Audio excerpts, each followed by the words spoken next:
15 बाण तक का समय कोई प्रयोजनवान नहीं है।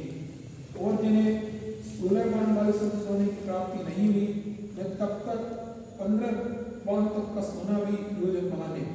इसी प्रकार यह जीव नामक पदार्थ है जो कि अनेक रूप हो रहा है, अशुद्ध अनेक रूप हो रहा है, उसका समस्त पदार्थों से भिन्न एक ज्ञायकत्व मात्र का ज्ञान, श्रद्धान तथा आचरण रूप प्राप्ति, यह तीनों जिसे हो गए हैं, उसे उद्गल संयोग जनित अनेक रूपता कहने वाला अशुद्ध नय कुछ भी प्रयोजनवान किसी मतलब का नहीं है।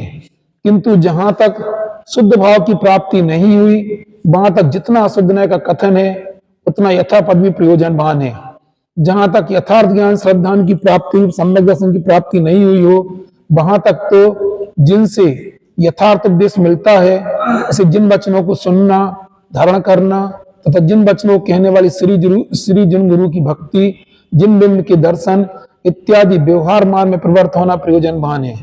और जिन्हें श्रद्धान ज्ञान तो हुआ है किंतु साक्षात प्राप्ति नहीं हुई, उन्हें पूर्व कथित कार्य, परद्रव कालंबन छोड़ने रूप अणुव्रत महाव्रत का ग्रहण, समिति, गुप्ती, पंच परमेष्टि का ध्यान रूप प्रवर्तन तथा उसी प्रकार प्रवर्तन करने वालों की संगति, विशेष जानने के लिए शास्त्रों का अभ्यास करना इत्यादि व्यवहार मार्ग में स्वयं प्रवर्तन करना और दूसरों को प्रवर्तन कराना, ऐसे व्यवहार नय का उपदेश अंगीकार करना योग्य, करना प्रयोजनवान है। व्यवहार नय को कथनचित असत्यार्थ कहा है, किंतु यदि कोई उसे सर्वथा सत्यार्थ जानकर छोड़ देगा तो वह असोपयोग रूप व्यवहार को भी छोड़ देगा। उसे शुद्धोपयोग की साक्षात प्राप्ति तो हुई नहीं, इसलिए उल्टा असोपयोग में ही आकर भ्रष्ट होकर चाहे जैसी स्वेच्छारूप प्रवृत्ति करेगा। इसलिए शुद्ध नय का विषय जो साक्षात शुद्ध आत्मा है उस से तथा वह नरकादि गति और परंपरा से निगोत को प्राप्त होकर संसार में ही भ्रमण करेगा। इसलिए शुद्ध नय का विषय जो साक्षात शुद्ध आत्मा है, उसकी प्राप्ति जब तक ना हो तब तक व्यवहार भी प्रयोजनवान है। ऐसा स्यादवाद मत में श्री गुरुओं का उपदेश है। अब इसी अर्थ का कलश रूप काव्य कहते हैं। उभय नय भ्रूध्वंसनी स्यात् पदांके जिन वचसि रमन्ते ते स्वयं बांत मोहा सपदि समय सारम ते परम ज्योतिरुच्चैर, रुच्चैर इधर पढ़ा जाएगा, नम मनय पक्षा चुणमी चंत एव, ये चई के आगे रा पढ़ा जाएगा, बाद में इसका विसर्ग बन जाता। हमें थोड़ी बहुत संस्कृत का पता नहीं, लेकिन इतना जबद है, फिर से पढ़ के सुना रहे। उभय नय भ्रूध्वंसनी स्यात् पदांके जिन वचसि रमन्ते ये स्वयं बांत मोहा सपदि समय सारम ते परम ज्योतिरुच्चैर नव मनय पक्षा चूर्णमी चंत एव। अब इसी अर्थ का कलश रूप काव्य कहते हैं। टीका क्या कहते हैं? निश्चय व्यवहार इन दो नयों के विषय के भेद में इन दो नयों के विषय के भेद से परस्पर विरोध है। उस विरोध का नाश करने वाला स्यात् पद से चिन्हित जो जिन वचसी यानी जिन भगवान का वचन अर्थात वाणी है, उनमें जो पुरुष रमते हैं, प्रचुर प्रतिशत अभ्यास करते हैं, वे स्वयं अपने आप ही अन्य कारण के बिना बांत मुंह अर्थात मिथ्यात कर्म के उदय का वमन करके इस अत्सर परम ज्योति प्रकाशमान शुद्ध आत्मा को तत्काल ही देखते हैं। वह समय सार रूप शुद्ध आत्मा नवीन उत्पन्न नहीं हुआ है, पहले कर्मों से आच्छादित था, सुप्रकट व्यक्ति रूप हो गया। ये हम मानो इससे बार बार आपको क्या चीजें बताना चाह रहे हैं। इस समय सार ग्रंथ में भेद विज्ञान केवल अपन बोलते गुण भेद से भी पार, बहुत है ना, समझ लो कि क्या बोलना चाह रहे, बहुत रियर केस में चर्चा, ना देह से भिन्नता की चर्चा, केवल एक चर्चा का है कि कर्म से भिन्नता की चर्चा। प्रैक्टिकल अपन लोग कर्म से भिन्नता की बात आती।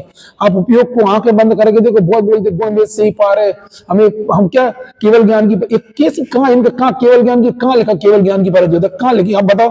इतने कलश पड़े और आखिरी में बात केवल एक ही आ रही, कौन सी? आखिरी में क्या लिखा है कि बस अन्वय किंतु कर्मों से पहले। अच्छा, शुरू से चौथी गाथा से लेकर एक ही चर्चा चली जा रही। कैसी चर्चा चला रही? कि कर्मों से आच्छादित था, और कर्मी वास्तव में राग के रूप में अपन को अनुभव में आ रहा है। 24 घंटे केवल एक ही आ रहा है। कौन सी चीज आ रही है? कर्म राग के रूप में। कर्म का भाव क्या? पूरे समय सार में एक ही चर्चा। कच्चा माल क्या है? आत्मा। यहाँ पे समय सार का आत्मा और कर्म है बिल्कुल। और कर्म ही मुक्तता से कौन सा? जो घातीय कर्म का जो मोहिनी का अनुभाग आता, वही अपने 24 घंटे उदय में आता है। यही बल जो पहले कर्मों से आच्छादित था, सो प्रकट व्यक्ति रूप हो गया है, और वह सर्वथा एकांत रूप पुनः के पक्ष से खंडित नहीं होता, निर्वाद है। भावार्थ हम पूरा इसलिए पढ़ो, इसी से रिलेटेड वो कला से पूरा विषय आपके ख्याल में है ना। उसके बाद भावार्थ, जिन वचन जिन वाणी स्यादवाद रूप है। यहाँ दो नयों के विषय का विरोध है। जैसे कि जो सतरूप होता है वह असतरूप नहीं होता, जो एक होता है वह अनेक नहीं होता, जो नित्य होता है वह अनित्य नहीं होता, जो भेद रूप होता है वह अभेद रूप नहीं होता, जो शुद्ध होता है वह अशुद्ध नहीं होता, इत्यादि नयों के विषय में विरोध है। वहां जिन वचन कथनचित विवक्षा से सत असत रूप, एक अनेक रूप, नित्य अनित्य रूप, भेद अभेद रूप जिस प्रकार विद्यमान वस्तु है उसी प्रकार कहकर विरोध मिटा देता है, असत कल्पना नहीं करता। जिन वचन द्रव्यार्थिक और पर्यार्थिक दोनों नयों में प्रयोजन बस शुद्ध द्रव्यार्थिक नय को मुक्त करके उसे निश्चय कहते हैं, अशुद्ध द्रव्यार्थिक नय पर्यार्थी नय को गुण करके व्यवहार कहते हैं। ऐसे जिन वचन में जो पुरुष श्रवण करते हैं वे शुद्ध आत्मा को यथार्थ प्राप्त कर लेते हैं। अन्य सर्वथा एकांतवादी सांख्य मतादिक उसे प्राप्त नहीं कर पाते, क्योंकि वस्तु सर्वथा एकांत पक्ष का विषय नहीं है। यद्यपि वे एक ही धर्म को ग्रहण करके वस्तु की असत कल्पना करते हैं, जो असत्यार्थ है, बाधा सहित मिथ्याष्टि है। इस प्रकार बारह गाथा पीठ का मतलब अभी जिनको विस्तार रुचि वालों को समय सार 13वीं रन से चालू 13वीं गाथा से होता है, लेकिन समचित्र रुचि वालों के लिए समय आ जाए ना तो इतना पकड़ में आता। हम वापस आ गए, हम वापस मूल गाथा से अब अपन एक शब्द का भाव समझते हैं। इसकी उत्थानिका में लिखा है कि यह व्यवहार में भी किसी किसी को किसी काल प्रयोजन माने। कौन से व्यवहार को कौन सा व्यवहार प्रयोजन माने? 11वीं गाथा के आधार से कौन से व्यवहार की चर्चा चल रही है? जो गुण भेद की कल्पना का वाला उस व्यवहार की चर्चा कर रहे हैं, अभी उसकी चर्चा नहीं कर रहे। कौन से? कर्म सापेक्ष आत्मा को कथन करने कहने वाला व्यवहार। नहीं तुम बोलोगे भाई साहब पूजा पाठ भी व्यवहार, वो तो हमने भावार्थ में लिख दिया, हम भावार्थ में भी जाना नहीं चाह रहे, हम टीका से टीका का मिलान करना चाह रहे। किस व्यवहार का 11वीं गाथा में निषेध किया? तुम 7वीं गाथा का व्यवहार मत लगाना, तुम्हें ना 9वीं 10वीं गाथा। अभी कोई किस व्यवहार की चर्चा चल रही? जिस व्यवहार को आचार्य कुंद देव ने अभूतार्थ कहा था, उसका उदाहरण स्पष्ट लिखा था आचार्य देव ने कि प्रबल कर्मों के मिलने से इसका एक सहज निर्मल बहुत प्रभुभूत हो गया। समझ में ना? अब यहाँ पे उसी व्यवहार को क्या कहना चाह रहे हैं? उसी व्यवहार को यहाँ पे प्रयोजन मान क्यों बोलना चाह रही? तो आप टीका भावार्थ में जाओगे तो उसमें तक पूजा पाठ वाला व्यवहार, अब ये पुस्तक नहीं जाना चाहिए, क्रियात्मक व्यवहार के भी नहीं। क्यों प्रयोजन माने बोलना चाह रहे हैं? जो उदाहरण उसी पे अपन समझेंगे कौन से व्यवहार की चर्चा कर रहे हैं। बाकी गर्भित रूप से तो आप लंबा कितना भी कर दो। हाँ, जो शुद्धनय तक पहुंचकर श्रद्धावान ये तथा पूर्ण ज्ञान चारित्रवान हो गए। अब शुद्धनय तक पहुंच के, शुद्धनय का मतलब क्या होता? शुद्धनय के विषयभूत आत्मा की जिन्हें प्रतीति हो गई, जिन्हें ज्ञान हो गया और जिनमें स्थिरता हो गई पूरी, मतलब तीनों चीजें अभेद रत्नता जिनको प्रकट हो, उसका फल प्रकट हो गया। क्या लगा? जो शुद्धनय तक पहुंचकर, जब शुद्धनय साहब शुद्धनय तो ज्ञान की पर्याय है। शुद्धनय का मतलब क्या? शुद्धनय के विषय शुद्ध आत्मा का जिन्हें श्रद्धा लिया है, पूर्ण ज्ञान और चारित्रवान हो गए हैं, उन्हें तो शुद्ध आत्मा का उपदेश करने वाला शुद्धनय जानने योग्य। अब जानने योग्य, अब इधर शुद्धनय का क्या? जानने योग्य का मतलब क्या होता है? जैसे कई बार क्या करते, किसी साधन का अपन सहारा लेते हैं, फिर साधन अपन जैसे कोई गाड़ी से अपन आए, फिर गाड़ी अपने बंगले में खड़ी है, बस इतनी सी बात है। अब यहाँ अलग अलग शुद्धनय कर, शुद्धनय तक पहुंचकर, अब पहुंचने का मतलब क्या होगा? अब शुद्धनय का मतलब ऐसा देखा जाए कि पहुंचने का तो पर्याय तो केवल ज्ञान की बात आती। यदि शुद्धनय की बात करोगे तो शुद्धनय का विषय भी शुद्धात्मा, वो भी शुद्धनय का विषय है। अब यहाँ बोला जाए तो उस शुद्ध आत्मा को उपदेश करने वाला शुद्धनय जाननी होगी। अब अलग अलग शुद्धनय लगा हुआ, कैसे लगाओगे? नहीं तो कभी भाषा बोल की कई बार क्या होता? कनक कनकते सौमने मादकता अधिकार। एक कनक का अर्थ क्या होता है? बोलो, धतूरा होता है। एक कनक का क्या अर्थ होता है? सोना होता है। आप अपने वैसे शुद्धनय किसे कहते हैं? जो शुद्ध द्रव्य का विषय बना उसका नाम शुद्धनय है। तो फिर वो ज्ञान की पर्याय हो गई। वो तो फिर वो यहाँ कैसे लगेगा? वो तो ज्ञान की, अब यहाँ तो शुद्धनय तक पहुंच गया तो ज्ञान की पर्याय पहुंचती है। वो तो प्रारंभिक भूमिका में शुद्धनय का प्रयोग करते। इसलिए दिमाग लगाओ जो लिखा है, जो शुद्धनय तक पहुंचकर मतलब शुद्धनय के विषय शुद्ध आत्मा को जिन्होंने पूर्णता उपलब्ध कर लिया है, वो क्या कहलाएंगे? शुद्धनय तक पहुंचकर। क्योंकि वो खुद लिख रहे हैं श्रद्धावान भी हो गए, ज्ञानवान भी हो गए, चारित्रवान हो गए, उन्हें शुद्ध का उपदेश करने वाला। अब शुद्ध नय ना, शुद्ध नय के विषयभूत शुद्धात्मा का उपदेश करने वाला शुद्ध नय जानने योग्य। मतलब जिस जानने योग्य का मतलब ऐसा कि अब शुद्ध नय की आवश्यकता नहीं है, हम कार से घर आ गए, अब कार हमारे दरवाजे पे खड़ी है, अब उसको क्या करो, जानने योग्य। और जो जीव अपरम भाव में, अपरम भाव ने अर्थात श्रद्धा तथा ज्ञान चारित्र के पूर्ण भाव को नहीं पहुंच सके हैं, साधक अवस्था में ही हैं, उन्हें व्यवहार द्वारा उपदेश करने योग्य। अब जिस व्यवहार की हम चर्चा कर रहे हैं, हमसे जो पूछोगे ठीक है, कौन सा व्यवहार उपदेश करने योग्य? जैसे आप लोग वो करते हो, क्या क्या करते हो, वो जब चाशनी बनाते हो तो बीच बीच में टच क्यों करते चले जाते? बोलो क्या देखते हो उसमें? चाशनी में क्या देखते? गाढ़ापन देखते कि पानी कितना, ये देखते हैं। दो बातें कहने को तो आप कुछ भी कह सकते, बात तो कहीं से भी आ रही। क्या बोलना चाह रहे? इस गाथा की अपेक्षा से लगाओगे, तार देख के क्या करते हो? देखने को तो आप बोले गाढ़ापन कितना, लेकिन इस गाथा के हिसाब से क्या लगाओगे कि उसमें कोई अभी वो कर्म के अशुद्ध वो होने वाले चूरमा वगैरह का, उसमें ये देखते हैं कि अभी पानी इसमें कितना बाकी है। हम जो बात बचे पानी है ना, अशुद्धि कितनी बाकी है, काय में देखते हैं। हाँ, अब अपने ऊपर लगा के देखो कि व्यवहार में हमारी जिस व्यवहार की बात कर रहे हैं कि अभी हम अंदर कितने कर्म की कालिमा मौजूद है। इसका उदाहरण कभी कभी हम ऐसा देते हैं कि टोडरमल साहब ने मोक्ष में प्रकाशक जी बात लिखी है कि चतुर्थ गुण स्थान वर्ती आत्म ध्यान भी करे, और पंचम स्थान वर्ती यदि आत्म ध्यान नहीं कर रहा है तो भी उसको संबंध ज्यादा है। तो मालूम चला के विषय कैसा है, धंधा व्यापार कर रहा तो उसको नजरा ज्यादा है। और चौथे गुण स्थान वर्ती आत्म ध्यान कर रहा है तो भी उसकी संबंध नहीं है। उस छठे गुण स्थान वर्ती मुनिराज, पंचम गुण स्थान वर्ती अभेद सामायिक में लीन है, और छठवें सातवें गुण स्थान वर्ती क्या है बिल्कुल और कहो तो समझ लो वो हार्डवेयर आदि, तो भी उसकी गुण श्रेणी लगा देखे। ये बात इससे क्या बोलना चाह रहा है? चलो अपन दूसरी बात लगा रहे हैं कि चतुर्थ गुण स्थान वर्ती भी ध्यान में बैठा, वो आत्म ध्यान कर रहा है। पंचम गुण स्थान वर्ती धर्म ध्यान के नाम पे पंच परमेष्टि का ध्यान कर रहा है, और छठवें सातवें स्थान में किसी एक पुद्गल का ध्यान कर रहा है। क्योंकि पुद्गल का ध्यान करना, एक परमाणु का ध्यान करना भी धर्म ध्यान का है। समझ में ना? हम आपसे पूछना चाह रहे हैं इन तीनों में आत्म ध्यान करने के आधार पर क्या उसको बड़ा मान लोगे क्या? किसको? अब समझ में क्या आएगी, कैसे आएगी उसके अंदर की अस्थिरता?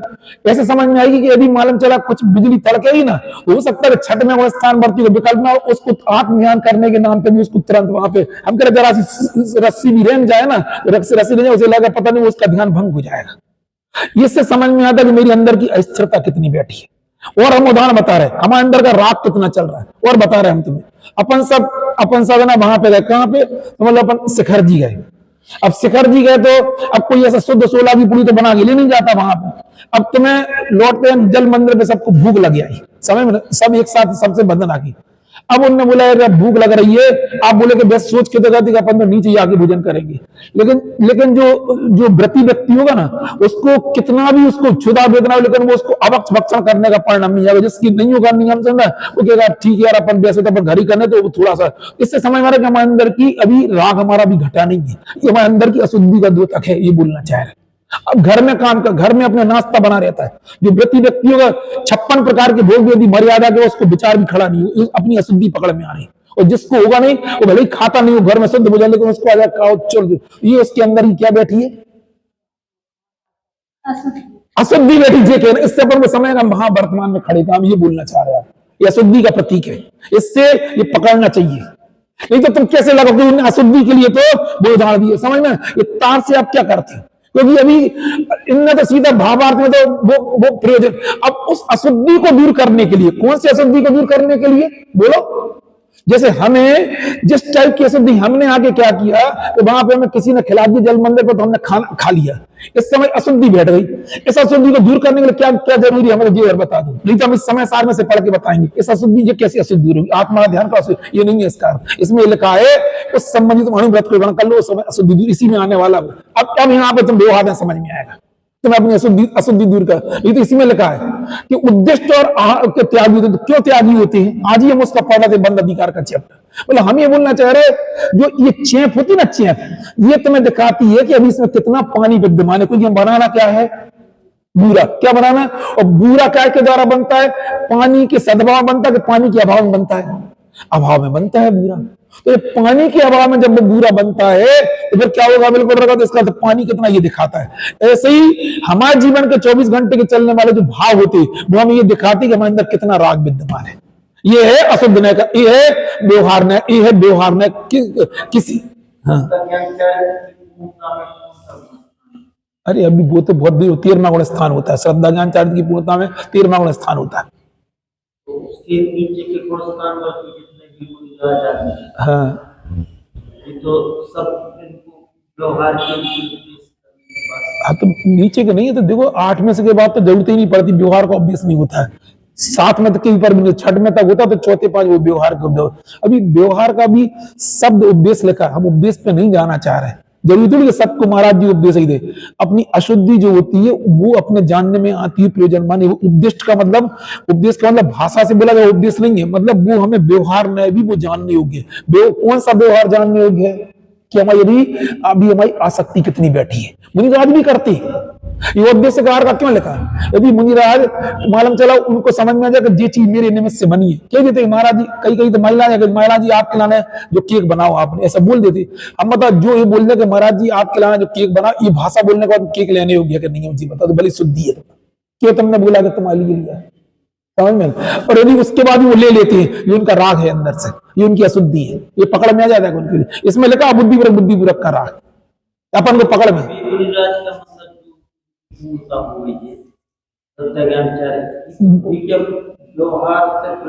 हाँ व्यवहार उनको जरूरत, उसका कोई जरूरत ही नहीं है। भाई 13वां स्थान वाले किस व्यवहार की आवश्यकता है?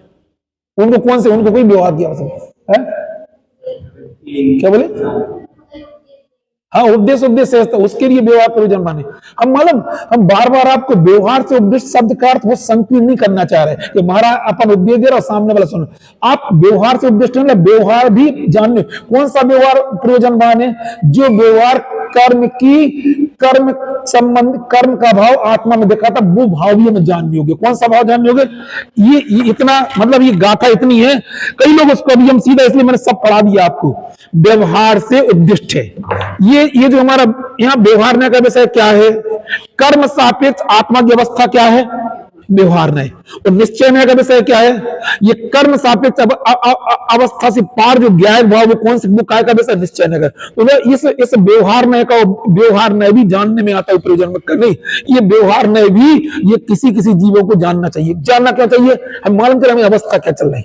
आपकी कसाई की मनता है, आप आत्मा का खूब चिंतन करते, ध्यान करते, वो अपन को इससे समझ नहीं आता कि वर्तमान अस्थिरता है, हमारा गुण स्थान कौन सा चल रहा। बोलो हम तो मान लिया कि आपको पक्का पता कि आपका चौथा गुण स्थान है, लेकिन आप कैसे सिद्ध करोगे मेरा गुण स्थान चौथा है? तुम कैसे सिद्ध कर? तुम तो आत्मा का ध्यान कर रहे हो और वो तो नहीं कर रहे ध्यान, फिर भी तुम कैसे? तो व्यवहार का विषय हमें वर्तमान की अशुद्धि का जो तक वो व्यवहार की बात चल रही, उनने फिर वहां तो कर दिए। अब हम ये पूछना चाहे वो व्यवहार, अभी हमने उदाहरण दिया, उदाहरण पे तुम उसको समझना हमारी बात, हम क्या बोलना चाह रहे हैं। मैं शिखर जी को उदाहरण, आप अभी विचार ही नहीं कर रहे मेरी बात का। हम ये बोलना चाह रहे, आप गए और आपको मतलब घर के कई लोग गए, किसी लोगों ने कर लिया, किसी नहीं किया, तो हम ये पूछना चाह रहे हैं जिसने नहीं किया, जिसकी ऑलरेडी उतनी शुद्धि दूर हो गई, 5वां स्थान ऑलरेडी होगा, उसको विचार भी खड़ा नहीं होगा, कितना भी भले वो कुछ भी करेगा तो उसको अंदर में विचार है। और कोई दूसरा व्यक्ति भी सोच के गया कि मुझे कुछ नहीं खाना है, लेकिन उसके अंदर से उसका राग विद्यमान है, तो बता देगा कि भाई साहब चलो ठीक है, अब कौन अपन व्रती व्यक्ति है, अब देखो देखो अब इतनी सारी बंधना डाली है, अब थोड़ा सा पेट में डाल लो तो अच्छे से बंधना हो जाए। जो उसने मन को क्या कर लिया, ढीला कर लिया, क्या कहलाएगा? उसकी अशुद्धि का द्योतक। ये बोलना है, कुछ समझ जाओगे आप, ये सब लिखा है कि आपकी अंदर की परिणति, आपके अंदर का गुण स्थान बता देगी, अशुद्धि बता देगी। ये बोलना है, ये व्यवहार प्रयोजन मान है। फिर से बढ़ते हैं, देखे पर कोई नहीं हो, ये तो हम अभी की बात नहीं बता रहे। अभी जैसे कोई आपका अनुमति त्याग प्रतिमा में क्या होता है? बोलो, अनुमति त्याग प्रतिमा में जावत सामान्यतः कोई पिता है, वो क्या करेगा कि अपने बेटे के कार्य में कभी विघ्न नहीं देगा, मतलब उसकी वो ये लड़के अपने कमा रहे, हमें किसी के बारे में कोई बोला नहीं है। आप उसके पहले तक भी नहीं बोलती, लेकिन यदि आपकी अनुमति त्याग प्रतिमा नहीं होगी तो आप धीरे से, अरे कचू नहीं हो, अब जैसे मालूम चला गए, लड़के ने कहा, तुमने कहा चलो अपन ने उसकी सलाह देने चले गए, उसकी दुकान बढ़वा दी, उसकी दुकान पे क्या लगा दिया, वो लिफ्ट लगवा दी, अब वो बेचारा परेशान हो। कब तक करेंगे अपन को समझ नहीं आएगा। अपन अभी कर कुछ नहीं रहे, लेकिन तो भी अपन को पता है, ऐसा लगे हम तो जाते ही नहीं, आप तो सबके सामने बोलोगे हम बच्चे से कोई मतलब ही नहीं, वो अपना धंधा कमा, हम जाते ही नहीं है। और जैसे ही मौका पड़ेगा वैसे ही आप क्या करोगे, उसके प्रति आप, ये आपके अंदर की है कि अभी हम अंदर और जिस दिन तुम्हारी अनुमति त्याग प्रतिमा हो जाएगी, तुम्हारा बेटा तुमसे 50 बार पूछेगा तो भी तुम्हारा बोलने का भाव नहीं होगा। ये समझ नहीं आ रहा। जिसकी 2 व्यक्ति खड़े करो, एक की अनुमति त्याग प्रतिमा, एक की अनुमति त्याग प्रतिमा नहीं है, इसीलिए तो कुछ नहीं हो जाएगा। तो उसको जैसे मुनिराज है, कमंडल में पानी है और कोई दुखी जीव है, उसको पिलाने का परिणाम नहीं आएगा, हो ही नहीं उनके लिए, वो नहीं आएगा उनके परिणाम। हम इससे बोलना चाह रहे किस व्यवहार की बात कर रहे, देखे ठहरा जो अपरम भाव में व्यवहार से उद्दिष्ट है। उद्दिष्ट का अर्थ केवल उपदेश मत लगाना, बहुत संकीर्ण अर्थ लगाते और हम लगाना भी नहीं चाह रहे, क्योंकि हम 11वीं गाथा के टीका को 12वीं गाथा से जोड़ के बताना चाह रहे। और हमने पहले ही बताया था कि जो चेप चलाई जाती ना, ये चेप क्या बताती बोलो, ये बताती है कि अभी कितना नहीं पानी का कितना अंश विद्यमान है। सबसे पहले आपने शक्कर घोल के धर दी, कितने कितने तार दिखेंगे उसमें बोलो, और जितना जितना पानी का अभाव होता चला जाता है उतना उतना उसमें ना गाढ़ा पनाता चला जाता है। तो सब यही भी बोलना चाह रहे हैं, जितनी जितनी अपने जीवन, अब तुम्हारे जीवन में ये सीधे आप नहीं पकड़ा कि मेरे अंदर कौन सी कसाय चल रही बोलो, इसीलिए हम बोलना चाह रहे अनंतान बंदी अप्रत्याख्यान प्रत्याख्यान संग्रह, इनके अंतर तो अलग टाइप की है। इनके क्रोध मानना, चतुर्थ स्थान वर्ती का भी क्रोध का परिणाम चला और छठवें साथ में क्रोध का परिणाम चला। उनकी जाति अब उनके मतलब उनकी जाति इस टाइप से नहीं पहचान, इस टाइप से पहचान पाओगे आप, जो हमने अभी बताया। बोलो 4 कसाय 5वीं कसाय तो कोई होती नहीं, सो बुनियाद में वो चलेगी, सो आपको चलेगी, सो हमको पहले वाले को भी चल रही, चौथे वाले चल रही, 5वें वाले को चल रही। लेकिन अंतर कैसे करोगे आप? ये जो अभी हमने रूप बताया इस टाइप का रूप होगा। कई बार अपन बहुत सारी चीजें अवक्ष खाते नहीं है, लेकिन कभी मौका पड़ जाए तो उनको त्यागने से भी नहीं वंचित होते, क्योंकि अपन ने नियम तो लिया नहीं, प्रतिज्ञा तो बने नहीं। इससे समझ में आ रहा है कि जो हम नहीं खा रहे थे वो केवल नहीं खा रहे थे बस, लेकिन अभी हमारा राग उससे घटा नहीं है, ये कहना चाह रहे हैं। ये राग अपने अंदर अशुद्धि को बताता है। ये 12वीं गाथा कहती है, पढ़े हम, देखे परम जो भाव उसको शुद्ध में ज्ञातव्य है।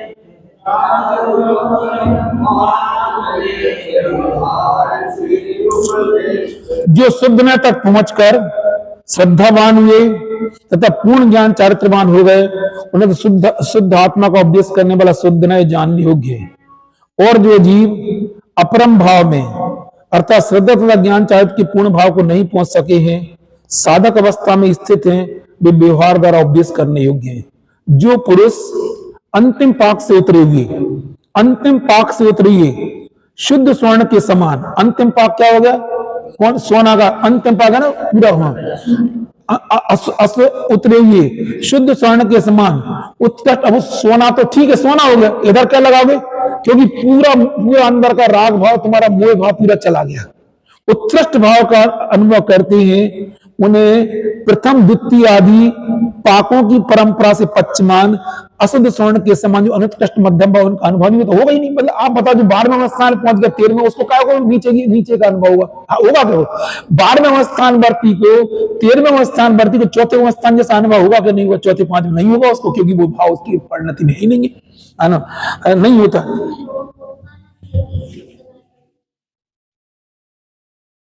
अरे हम तो सभी सुना रहे हैं, हम तो संक्षिप्त भाषा में हम तो खूब बता रहे हैं आपको। हम तो इसलिए तो हमसे कई बार पता नहीं, कोई कल बोल रहा था कि आप 11वीं में साथ 12वीं ले, मैंने कहा साथ में तो नहीं ले सकती, लेकिन जल्दी ली जा रही, हम तो जल्दी आ गए। हम तो बहुत बोलते हैं, ऐसा नहीं इस क्लास में वो प्रयोग। हाँ तो यही है वो, हम तो शुरुआती हमने तो उदाहरण काय के लिए अपन को अपनी पढ़ने समझ में आती है, हम तो बहुत बोलते। इसी समय सार में लिखा, हम आपके घर गए और आपने एक पापड़ पर साहब ने खा लिया, पर दूसरा तो आपको समझ में आएगा, अपन को समझ में नहीं आ सकती कितनी। इंद्रिय संयम प्राणी संयम का क्या है ये तो बता, अपन को समझ में आ जाएगा कि हमें चीज पी है।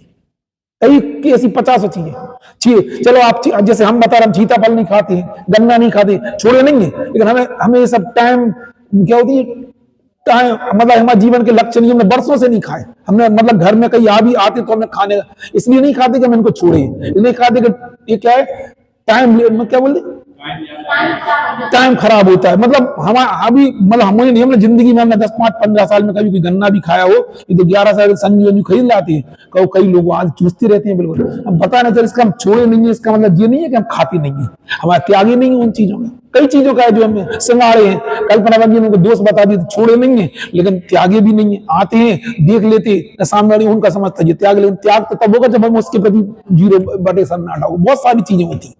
कई लोग गन्ना का जूस, जैसे मालूम चला पंडित जी के लिए, कई लोग अभी गन्ना जूस निकाला, अपन को इंटरेस्ट भी नहीं अपन को, लेकिन हमारा त्याग जब तक उस वस्तु का बुद्धिपूर्वक त्याग नहीं होगा तब तक वो हमारे जीवन में त्याग नहीं कहलाएगा। उस संबंधी राग कहीं ना कहीं बैठा है, उस गंदा जाएगी, उधीड़ ना जाएगी, अपने खाने का भाव आ जाए।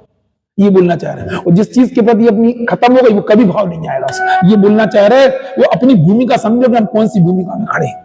मतलब ये व्यवहार में किस व्यवहार की बात कर रहे हैं? अगले व्यवहार दूसरों को व्यवहार में से उपदेश करने वाली उस व्यवहार की बात कर रहे हैं कि जो व्यवहार हमें हमारी अवस्था का परिज्ञान कराता है कि हम किस अवस्था में खड़े। ऐसे एक नहीं, आप 20 चीजें सोच के देख लेना। आपने पूरे जीवन भर अगले की दवाई नहीं खाई और थोड़ी सी भी शरीर के प्रति आ सकती है, थोड़ी परेशान, तब तुरंत कह दो नहीं भैया हम तो नहीं जी सकते, हमें तो दे दो। ये बोलना चाहते, ये कहलाता है उस संबंधी राग अपने अंदर बैठा है। हम अज्ञानता की नहीं कर रहे तुमसे, जो हम उन सम्यक दृष्टियों के बीच में बात कर रहे हैं जिनको वास्तविक तत्व ज्ञान है, सम्यक दृष्टि, उनकी बात कर रहे हैं।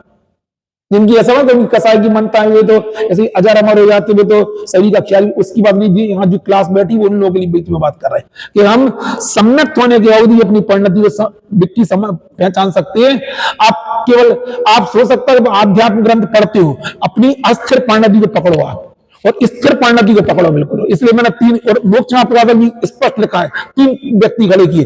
चतुर्गुण स्थानवर्ती आत्मा का ध्यान कर रहा, पंचम स्थानवर्ती व्रतों का पालन कर रहा, वही आहार के लिए चले जा रहे हैं। और तो भी उन्होंने बोला कि गुण श्रेणी निर्धारण किस किया देखें, और इन्हें क्या होगा। और उदाहरण के लिए अभी जरा सा कुछ आ जाए, मालूम चले चिंटी भी चल जाए तो उसका ध्यान भंग हो जाएगा। वही राज के ऊपर को मालूम चला कीड़ा भी चल गया तो उस तरफ का विचार ही नहीं है। ये कहलाती किसके जीवन में कौन सा भाव चल रहा, समझ में ना। और ये जानने, इससे हमें अपनी परिणति पहचानना चाहिए 24 घंटे। हम तुम्हारे काम में इंटरव्यू नहीं कर देंगे, हमारा तुम्हारे प्रति राग नहीं टूटा है। जब टूटेगा तो हमें अनुमति तक, तुम 50 तुम्हारी परेशानी हो, तुम 50 तुम हमसे पूछोगे पापा ऐसा मकान बनवा ले, इस दुकान, हमें विचार नहीं आएगा आपको बताने का। और तब समझ में तुम बोलते नहीं, कभी कभी विचार आ जाए, इससे समझ हमें अनुमति त्याग प्रतिमा नहीं है। हमें अनुमति त्याग प्रतिमा वाले को कभी विचार नहीं आया, मतलब उसको भाव भी खड़ा नहीं हुआ। तुम्हें जो करना है करो। इसलिए जब दीक्षा दिया भी तो पहले कहे तुमको घर की व्यवस्था मिलाया। अपने मामा जी है तो उनको 2-3 साल तक उनको है ना महाराज जी ने घुमाया था, बोले अभी नहीं, पहले सब निपटा गया, सब परेशानियां दूर करके आओ, शादी करके आओ, बच्चों के बंटवारा करके आओ, तब देंगे दीक्षा। ऐसे नहीं तो दी थी। तो वो कहते तुम यहाँ बैठे बैठे वही संकल्प विकल्प करोगे। अरे समझ में आई ना। इसलिए क्या बोलना चाह रहे कि अब आगे समझ में, अनुत्कृष्ट मध्यम भाव का अनुभव करते हैं, उन्हें व्यवहार से उद्दिष्ट, मतलब तुम समझो तुम्हारे अंदर राग बैठा अभी, इसलिए तो बनिया तुम्हारे पास आते हो, घर की बातें करते हो, तुम्हारे अंदर राग बैठा, तुम समझ नहीं पा रहे, ऐसा कह के उनको वापस भेजते हैं। जो पुरुष अंतिम पाक से उतरे हुए शुद्ध स्वर्ण के समान वस्तु के उत्कृष्ट भाव का अनुभव करते हैं, उन्हें प्रथम द्वितीय आदि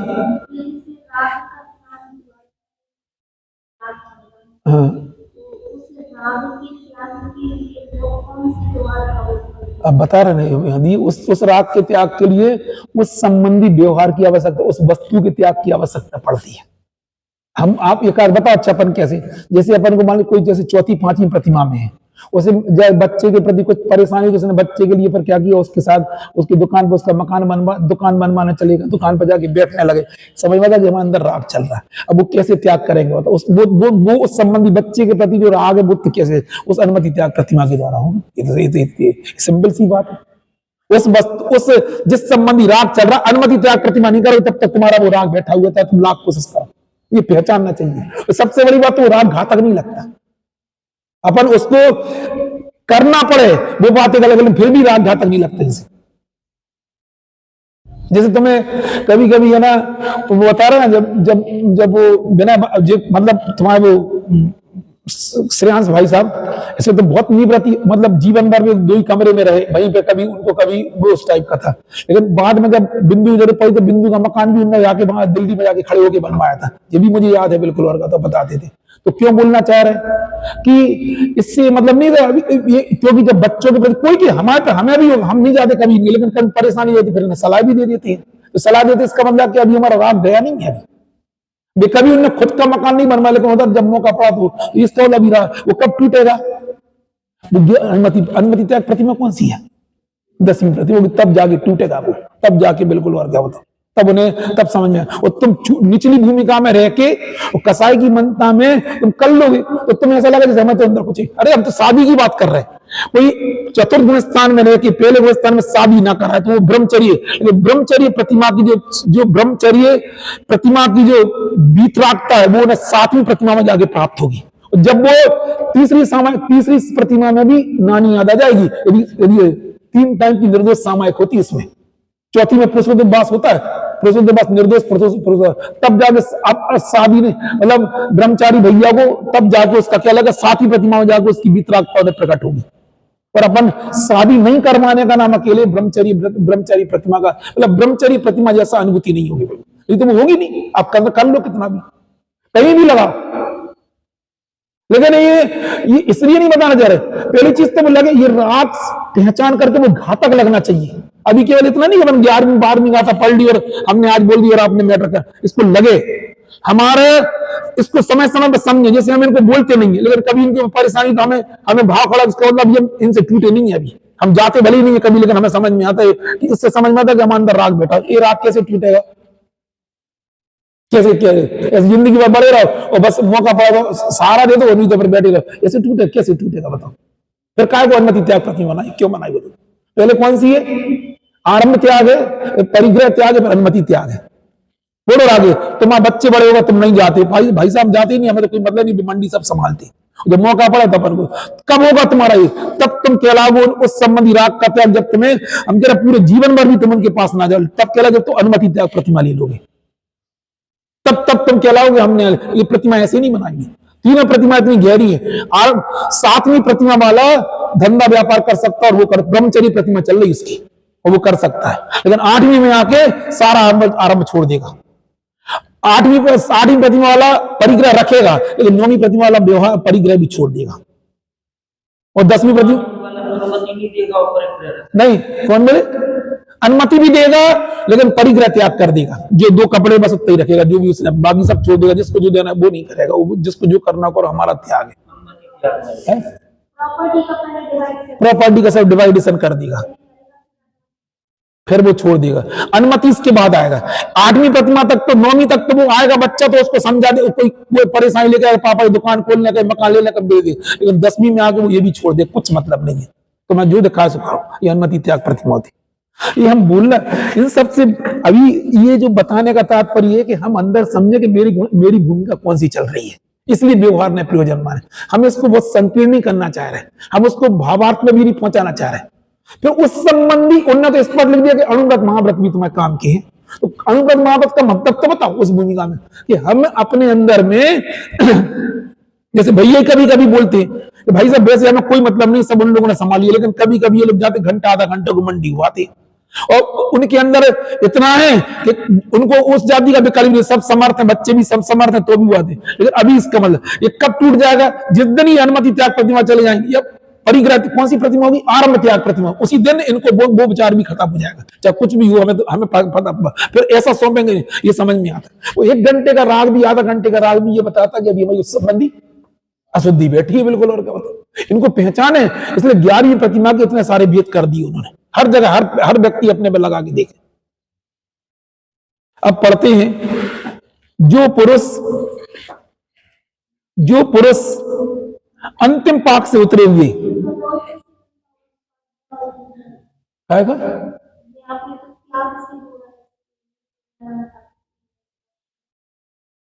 हाँ थोड़ा त्याग का इसलिए जोड़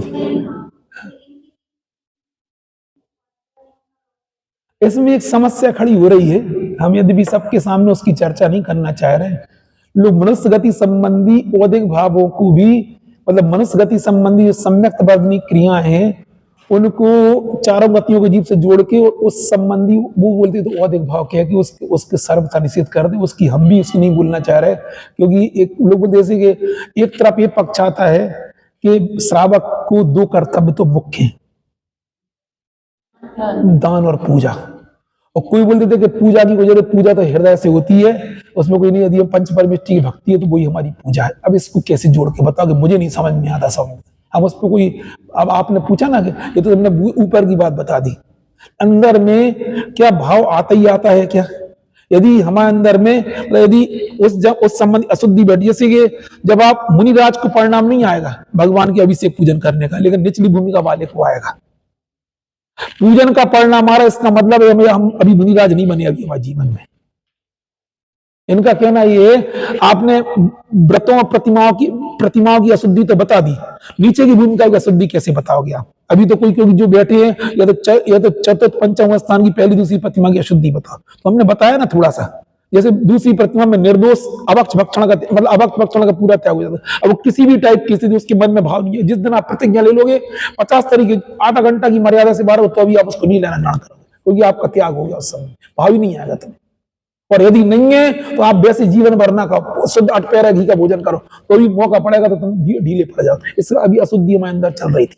ये अशुद्धि व्यवहारने का विषय है, हमें इससे जोड़ना। व्यवहारने के लिए क्रियाकांड का नाम व्यवहार नहीं है। क्रिया इन गाथाओं में व्यवहार से उद्देश्य का मतलब, तो व्यवहार के द्वारा अपनी ये चेप समझनी होगी कि हमारे अंदर में क्या कौन सी भूमिका में खड़ी है, ये बोलना चाह रहे हैं। श्रद्धा ज्ञान चरित्र का पुरुषार्थ करेगा नहीं राकेश जी, एक मिनट, जैसे अभी इसी समय सार में आएगा, जो समझ लो श्रद्धा और ज्ञान की पूर्णता कथनचित देखा जाए चतुर्गुण स्थान में पूरी हो गई, ये हम जगह जगह लिखा बताया, लेकिन चारित्र की पूर्णता में क्रम पड़ता है। ये तीनों की पूर्णता होती है 13वें गुण स्थान में। ज्ञान की पूर्णता जो सम्यक ज्ञान केवल ज्ञान की अपेक्षा, क्योंकि चारित्र की पूर्णता कहाँ होती है? 11वें 12वें गुण स्थान में। इसलिए हम तीनों को एक साथ लेना चाह रहे हैं। क्या श्रद्धा ज्ञान श्रद्धावान हुए तथा पूर्ण ज्ञान चरित्रवान हो गए, उन्हें तो शुद्ध आत्मा का उपदेश करने वाला शुद्ध ने जानने योग्य। हाँ। और जो जीव अपरम भाव में हाँ। श्रद्धा ज्ञान चरित्र की पूर्ण भाव को नहीं पहुंच सकी है, साधक अवस्था में है, उन्हें व्यवहार। हाँ ठीक है ना, वो तो श्रद्धा ज्ञान मतलब तीनों की इकट्ठी स्थिति नहीं है। अभी श्रद्धा ज्ञान तो उनको हुआ, लेकिन इसी में आगा श्रद्धा ज्ञान तो, लेकिन चार तभी नहीं हुआ, तो तीनों की अभी कलश दे दिया और कलश से पूरा उसका वेरिफिकेशन हो गया, शायद कथन की बात कही है। हाँ चौथे गुण स्थान से शुद्ध नहीं तो जान नहीं है, लेकिन व्यवहार की जो स्थापना करना है तो उसको व्यवहार भी कॉमन पैटर्न चलेगा ऊपर। जब शुद्ध नहीं पूर्णता हो जाएगी तो व्यवहार ऑटोमेटिक छूट जाएगा। अपन ये सोचेंगे व्यवहार चलेगा ऊपर तक, फिर शुद्ध नहीं आएगा। नहीं, अभी हमने अलग अलग शुद्ध नय शब्द की आपके लिए 3 अलग अलग अर्थ। शुद्ध नय तक पहुंच के पहले शुद्ध नय का क्या अर्थ लेना, मुझे बता दो। शुद्ध नय तक पहुंच के अभी उनने उत्कृष्ट सोल में ताप और मला सुन लेगा। शुद्ध नय तक पहुंच कर अब शुद्ध नय पहले इसको टीका अलग करो। शुद्ध नय तुम किसे मानते हो, मुझे बता दो। सभी लोगों से पूरा शुद्ध नय के इन सबको इस टीका वाला शुद्ध नय का वैसे शुद्ध नय नहीं अरे शुद्ध नय, अरे अभी नय के 2 नय होते, शुद्ध नय और अशुद्ध नय। शुद्ध नय किसे कहते हैं? ज्ञान की पर्याय को शुद्ध नय कह रहा था, अभी तो उसकी बात ही नहीं कर रहे। ये शुद्ध नय के विषय भी शुद्धात्मा को भी शुद्ध नय कहते हैं। हम पहले एक स्टेप बाय स्टेप पढ़े ना, पहले सही चीज का ज्ञान तो कर ले भाई। ज्ञान की पहले तो आप उधर से चलो, शुद्ध नय किसे कहते हैं। अभी हम बताओ शुद्ध नय किसे कहते हैं। जैसे अभी 14वीं गाथा है, तो बोले शुद्ध नय किसे कहते हैं। अब बता तुम्हारी, उसमें लिखा है जो आत्मा को अबद्ध अस्पष्ट अनन्य नियत और अभिषेक देखता है, उसे आत्मा तुम शुद्ध नय जानो, उसे निश्चय रहे, उसको जो बोला गया बोलो। अभी वो काम अभी हम उस गाथा में पहुंचा नहीं। शुद्ध नय जो ज्ञान की पर्याय आत्मा को शुद्ध देखती है, उस ज्ञान की पर्याय क्या बोलती है? शुद्ध नय बोलती है। फिर अब उन्हें उस तक पहुंच के, यहां शुद्ध नय तक पहुंचने का मतलब है तीनों की पूर्णता प्राप्त होगी, तो केवल ज्ञान प्रकट हो गया। वो लगाना चरित्रवान होगा, उन्हें तो शुद्ध आत्मा को उपदेश करने वाला। अब जो शुद्ध आत्मा को उपदेश करने का क्या अर्थ निकालोगे? त्रिकाल भगवान में उपदेश ऐसा निकालोगे। शुद्ध नय का उपदेश करने वाला शुद्ध नय जानने योग्य, इसका क्या अर्थ निकाला? जानने योग्य। तो जिस शुद्ध नय का हाँ, कि शुद्ध नय का उपदेश करने वाला शुद्ध नय जानने योग्य, ये जानने का मतलब उन्हें तो उन्हें यानी अब वो जिस शुद्ध नय का अवलंबन लेके उन्होंने किया, अब तो उन्हें जिस कार का सारा लेके यहां तक आए थे, वो कार अब क्या हो गई? साधन थी। इसलिए कभी कभी लगा कि 13वें स्थान में ध्यान नहीं है, ध्यान का फल है। इसलिए आचार्य ये भी कहते 13वें स्थान में कोई ध्यान नहीं है, ध्यान का फल है। जिसका अवलंबन लेके वो आत्मा तक आए थे, अब वो मैं तक क्लोज हो गया, अब वो शुद्ध नय जानने हो गया। जिस नय का अवलंबन हम जानने का मतलब उसको, अब जानने का मतलब अब उसका साधन, अब उसका प्रयोजन नहीं बचा। ये जिस ज्ञान की पर्याय के द्वारा हमने आत्मा का अवलंबन लेके 13वां स्थान प्रकट कर ली, अब उसका क्या नहीं बचा? बिल्कुल मतलब अब उसका कोई प्रयोजन नहीं बचा। नहीं वो जानने, इसलिए उसको ध्यान मतलब खुद सोच। जिस पर्याय के द्वारा आत्मा का अपना रुचि अवस्था उस अब वो केवल जान दे, मतलब उसका अवलंबन नहीं लेना अलग से। और साधन की हम तो इसका उदाहरण हमेशा कार से देते हैं। आप 50 करोड़ की कार से अपने घर तक आ गए और आप बरामदे में बच गए, अब 50 करोड़ की कार केवल खरी है, बस अब क्या अवलंबन होता, अब क्या तुम्हारा काम था, उसको घर तक आ गए, अब क्या काम है। ऐसे जिस शुद्ध न्याय का अवलंबन लेके हमने दर्शन ज्ञान चाहत की पूर्णता प्रकट कर ली, अब वो शुद्ध न्याय क्या है अभी मालूम। अभी इसको तुम बोलोगे भाई सब शुद्ध न्याय मतलब ज्ञान की कोई, अभी आगे कहेंगे कि वे केवली भगवान भी दोनों न्यायों को मात्र जानते भरे। अब केवली भगवान को क्या करना न्यायों से जानने का, अभी बताएंगे हम आपको, कर्ता कर्म अधिकार में लिखा है केवली भगवान दोनों न्यायों को मात्र जानती। जानने का मतलब क्या होता, उनके विषयों को मात्र जानती, लेकिन उसमें तन्मय नहीं होती। हाँ, तो उनके लिए तो शुद्ध न्याय का जान लोगे। और जो जीव अपरम भाव में, अब देखो आप कायदे की बात इसमें ऐसा लिखना चाहिए था, शुद्ध न्याय जानने होगे और उनको और नीचे लिख दे तो दूसरे पार्ट में शुद्ध न्याय आदर अवलंबन लेने होगे, नहीं लिखा ना, उल्टा तो यही होता है नहीं होता, नहीं है समझ। एक यदि होता कायदे की बात इस गाथा में यदि आप एक शब्द तलाश हो वो जानने होगे, इन्हें क्या लिखना चाहिए था, अवलंबन लेने। अब बताओ ये क्या बोलो, इसका तो है दोनों न्याय नीचे की भूमिका बोल तो बोलना चाह रहे, ऐसा अकेले लिखा व्यवहार, अभी उन्होंने तो लिख दिया व्यवहार द्वारा उपदेश करने, मतलब वो दोनों न्याय के बाद में यथा व्यवहार में क्या करेगा, तुम्हारी अशुद्धि को बताएगा। टीकाकार नहीं बोला कि व्यवहार में तुम्हारी अशुद्धि को, तुम्हारी वर्तमान में अशुद्धि कितनी बैठी है, और सब जो अशुद्धि को दूर करने का तरीका भी आपको निकालना पड़ेगा, जो अभी हमने बताया। टीका, अभी जो पुरुष अंतिम पाक से उतरे हुए शुद्ध स्वर्ण के समान वस्तु के उत्कृष्ट भाव का अनुभव करते हैं, उन्हें प्रथम द्वितीय आदि पाकों की परंपरा से पच्चमान पकाए हुए अशुद्ध स्वर्ण के समान अनुत्कृष्ट मध्यम भाव है, उनका अनुभव नहीं होता। इसलिए शुद्ध द्रव्य को कहने वाला होने से जिसने अचलित अखंड एक भाव रूप एक भाव प्रकट किया है, शुद्ध न्याय ही सबसे ऊपर की प्रतिवर्णका के समान होने से जानने में आता हुआ प्रयोजन। ये थोड़ा सा प्रतिवर्णका का अभी कल अर्थ बताएंगे, अभी तो टाइम हो रहा है। परंतु जो पुरुष द्वितीय आदि प्रथम द्वितीय आदि अनेक पाकों की परंपरा से पच्चमान अशुद्ध स्वर्ण के समान जो वस्तु का अनुकृष्ट मध्यम भाव का अनुभव करते, उसी वस्तु का अनुभव कर रहे हैं, कौन सी वस्तु का, उसी आत्मा में अशुद्धि का अनुभव कर रहे हैं। अब अनुभव करते उन्हें अंतिम ताव से उतरे हुए शुद्ध स्वर्ण के समान उत्कृष्ट भाव, यदि तो मध्यम भाव का अनुभव करे तो उत्कृष्ट भाव का अनुभव नहीं होता है। इसलिए देखो भगवान आत्मा तो चौथे स्थान में ही विद्यमान है, अनुभव काय का हो रहा नहीं आई समझ में भाई। जब आत्मा उसके पास है तो अनुभव तो पूरी आत्मा का अनुभव काय का, और मध्यम भाव को होगा, उत्कृष्ट भाव नहीं हो सकता क्योंकि कसाय भी विद्यमान है। अनुत्कृष्ट क्या बोला, इसलिए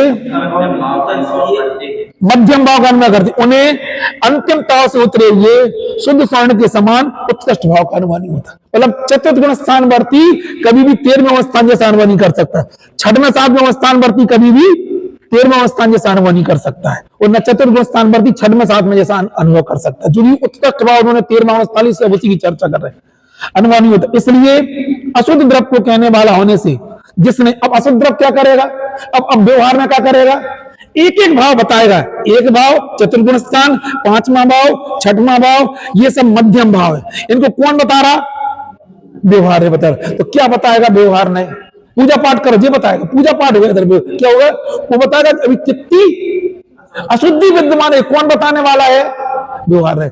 अशुद्धि को पहचानोगे कैसे, अभी हमने तरीका बता दिया, अपनी अपनी अशुद्धि को पहचानो, जो तुम्हें लगा सो क्या पहचानो और समझो। फिर बोलना चाह रहे, आप ट्रेन में गए और मजबूरी में तुम्हें खाना नहीं मिला तो तुमने 2 दिन तक, बिल्कुल 1 दिन तक तो भूखे रहेगा एक टाइम, और मालूम चला और घर में रहे, यदि जैसे घर में रहा और जैसे ट्रेन में मजबूरी में तो 2 दिन खाना नहीं मिला, लेकिन वो तुम्हारा कहीं कहलाएगा, पुरुष उपवास नहीं कहलाएगा। पुरुष उपवास कब कहलाएगा, वो तो मिल जाता तो खा लेते। इन तरीकों से अपन को समझना था कि हमने तो मजबूरी में नहीं खाया था खाना, ये बोलना चाह रहे। ऐसे बहुत सारी बातें लगाओ तो अपन को अपनी भूमिका का अनुभव होगा, बिक्की समझ में है ना। क्योंकि अशुद्ध द्रव्य को कहने वाला होने से जिसने भिन्न में एक भाव स्वरूप अनेक भाव दिखा, ऐसा व्यवहार रहे विचित्र अनेक वर्णमाला के समान जानने में आता हुआ उस काल प्रयोजन माने। तीर्थ और तीर्थ के फल की ऐसी व्यवस्थिति है, तेरा जाए वह तीर्थ है, यह व्यवहार धर्म है। अब बोलो इस अशुद्धि को जानने से भी तरा जाता है, अरे तरा ही जाता है, नहीं तो 7 तत्व से मान क्यों बनाएंगे। हमारे जीवन में आश्रय कितना मौजूद है, राग कितना मौजूद है, तो वो हमारे जैसे तरा जाए वह तीर्थ है, ऐसा व्यवहार धर्म है। और पार होना सो व्यवहार धर्म का फल है। बोलो अब व्यवहार धर्म से तरा जाता है कि आत्मा से तरा जाता है? बोलो अब कैसी कैसी बातें लगी। अरे अशुद्धि का परिज्ञान हो तब तक तुम आगे बढ़ोगे। और पार होना व्यवहार धर्म का फल है, अथवा अपने स्वरूप को प्राप्त करना तीर्थ फल अन्यत्र भी कहा है। इसकी चर्चा अपन कल करेंगे।